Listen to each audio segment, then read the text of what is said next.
Kabado pero masaya dahil may bago tayong tahanan at mga nakita po dito ay mga dati ko na rin mga kaibigan. Kaya feeling at home ako dito sa BNC. Noong Lunes, April 28, opisyal nang ipinakilala si Willard Cheng sa Billionaire News Channel o BNC sa kanyang unang broadcast sa flagship primetime newscast na agenda ng Bagwang Network.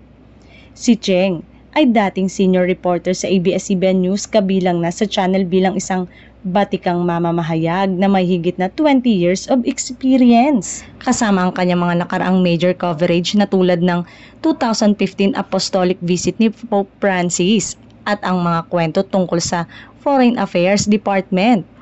At sa pagtatapos ng palabas, formal na tinanggap ng co-anchors na sina Corina Sanchez Rojas at Pinky Webb, ang bagong miyembro ng lumalaking BNC squad. Excited at kabado ako, bagong eskwelahan, parang first day of school, ayon kay Cheng. Nagpahayag din siya ng excitement na muling makakasama sina Corina at Pinky na parehong nakatrabaho niya noon sa ABS-CBN.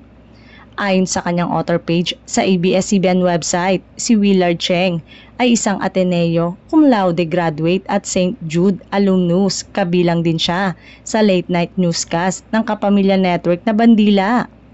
Bukod pa sa pagiging two-time IVLP, bago ang kanyang pag-alis sa ABS-CBN.